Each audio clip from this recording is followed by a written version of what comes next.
Hey, I'm Freddy, and this week I'm going to show you how I made He-Man's power sword.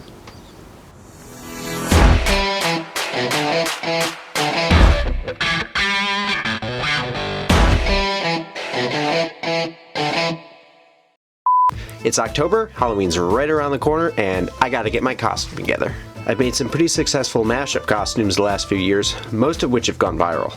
Like my Slave George Lucas costume complete with Emperor Mickey Mouse, my Freddy Mercury Krueger costume, and who can forget the most underrated costume, Judge Dangle.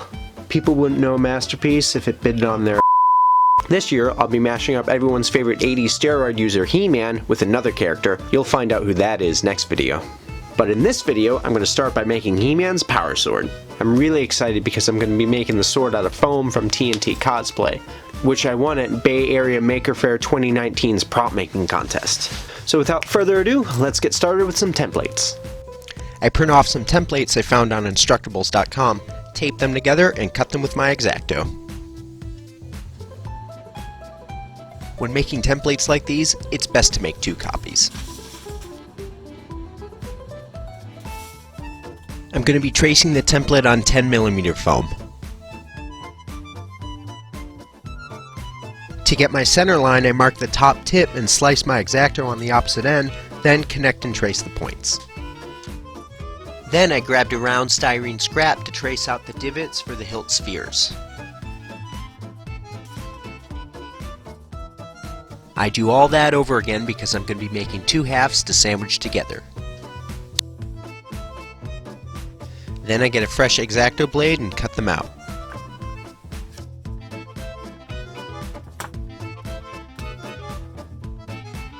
I use this angled foam cutter to cut a 45-degree V channel in the center of both halves. This way I can run a steel dowel down the center and not have a floppy sword. I'm not saying that's a bad thing. In fact, about 5% of 40-year-old men have floppy swords. To adhere the 2 halves, I'm using contact cement. It may look like caramel, but it's not, so don't eat it. I'm starting with the bottom so I can get my alignment right. Once that's settled, I adhered the rest of the blade.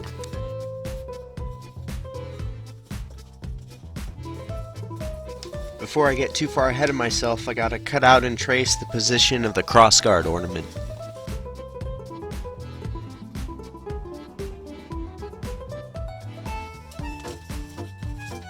We have a basic sword profile now. Great! But it's not good enough. I'm going to be using my belt sander to carve in the shape of the blade.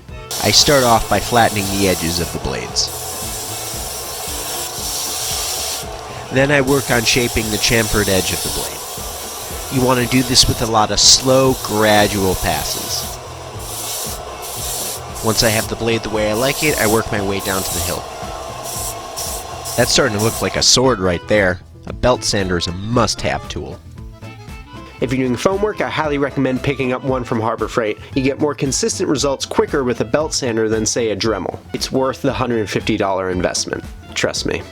Downside to the belt sander is because it's so short, I kept rubbing the middle of the blade up against the end drum, shaving off some divots.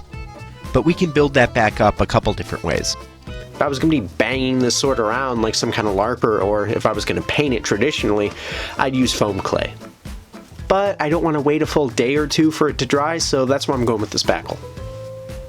Hold up, Freddy. You said you're not going to paint the sword? What gives? Oh, I'll paint it alright, but I'm not going to be painting the phone. It'll all be made clear soon. You can rub the spackle on with your fingers, just don't build it up too thick. Once this stuff turns from pink to white, it'll be ready for a light sand. While that's curing, I'm going to make the ornamental spike of the crossguard. I'll do the same thing I did with the blade and trace it twice on 10mm foam and stack it together. Keep in mind I made 2 sets of these. I have another profile template on hand. I use this to mark the side of the spike's profile to shave off.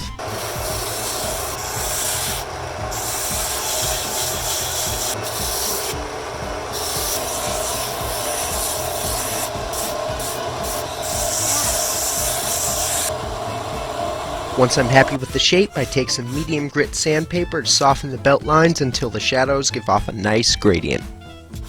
While I have sandpaper in hand, I go back to the sword's blade and sand that spackle down smooth. Now to move on to the hilt. I'm going to use expanding foam to secure it in place.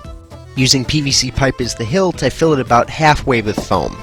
Then stick my exposed steel dowel down the pipe. To keep it aligned center, I sandwich it in between two chopsticks on both sides, which I'll break away when the foam cures. Whenever you finish with any of these cans, be sure to wipe off any excess and seal the end with duct tape. He-Man's sword has 4 spheres on the crossguard. For that, I'm going to be using ping pong balls. I have a couple laying around.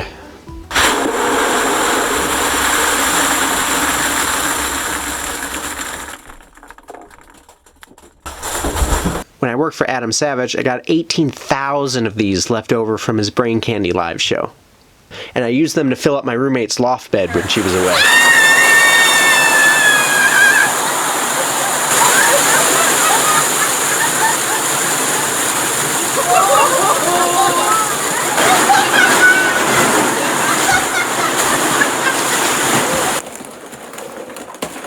You want to play ping pong?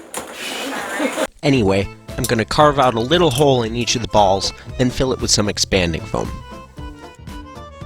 Once cured, I chop up some steel rods to size so I can skewer the balls onto the foam sword, with the help of some hot glue. If you want hot glue to harden quicker, you can freeze it by turning a dust-off can upside down and lightly spraying out the Freon propellant. Be careful, or you'll freeze your finger off.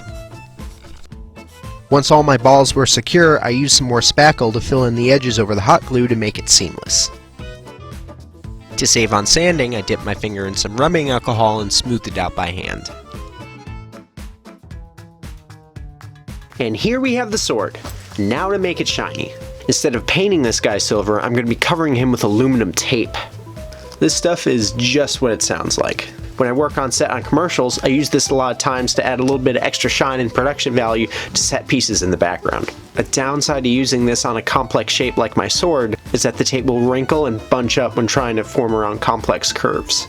This stuff is much more suited for wrapping around cylindrical shapes and flat surfaces. The good thing is I want this sword to look old, worn, and like it's made out of hammered steel, like a true barbarian sword should look, so we can make those tape wrinkles work in our favor. I start by applying it to the hilt. I need to make sure I go slow and spread the tape evenly to reduce any crinkles or bubbles.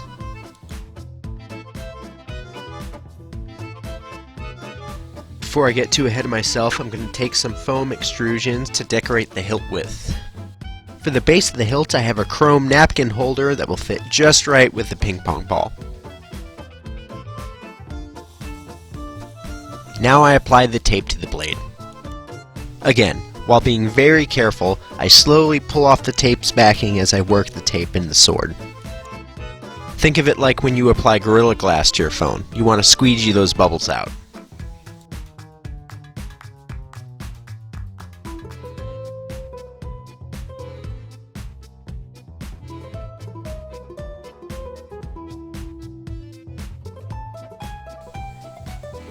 You can see the hammered texture starting to form. This is what's really going to make the sword pop.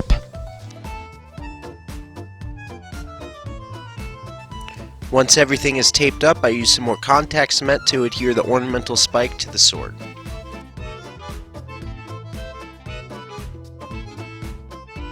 While I'm at it, I adhere them with more CA glue and kicker. Now we're on to painting. To give this a little more character, we're going to spray on some black spray paint. I'm using this because it's specifically for metal. In hindsight, the cheaper the paint, the better. I spray the balls black first, mainly because I'm all out of blue paint, then work my way around the rest of the sword. Come on, it's really hard not to make all these kind of jokes when I'm making a sword, especially one that looks like this. You don't necessarily need this entirely coated. Once I was happy with the coverage, I let it dry for a bit. Now we're going to take that ugly black paint away with some steel wool. The wool's going to rub off the paint in the high spots, and it'll leave the paint trapped in the hammered divots, emphasizing the hammered look.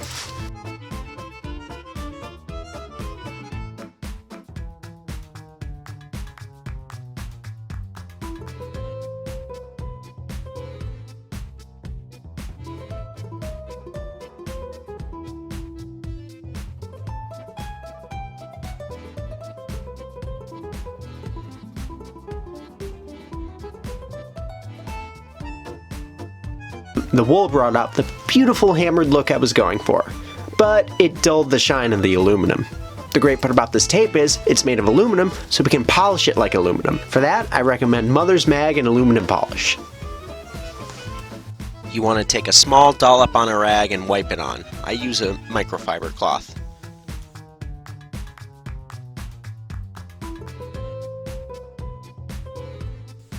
You want to work this stuff in as best you can. As soon as your rag starts to get dirty, try putting it on a different spot.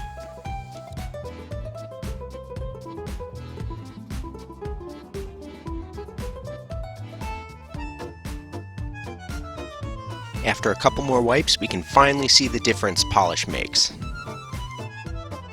This side hasn't been polished yet, and this side has. Dull, polish. See the difference? My very last bit of business here is to wipe this blade clean, then spray the ping pong ball silver. And there we have it, He-Man's Power Sword.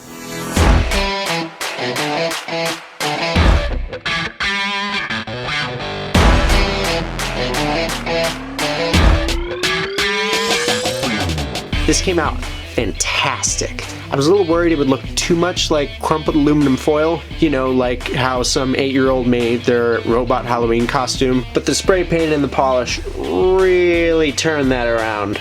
It's hard to show you on camera just how shiny this is, but I'm sure you can see from the shine, it's a pretty realistic metal sheen. Of course it'll be, it's real metal skin. Surprisingly, this is my second time working with EVA Foam properly. I'm really looking forward to using up all my boxes of TNT foam after this. If you want to see more videos like this, gonna be a stereotypical YouTuber and ask you hit that like and subscribe button, and follow my portfolio on Instagram at Freddy Props for more current work. I try my best to get these videos out when I can. As someone who works in the film industry, I can tell you I have no free time because I spend all that time making, whether it's in front of the camera or behind it. Tune in next time. I have the power! He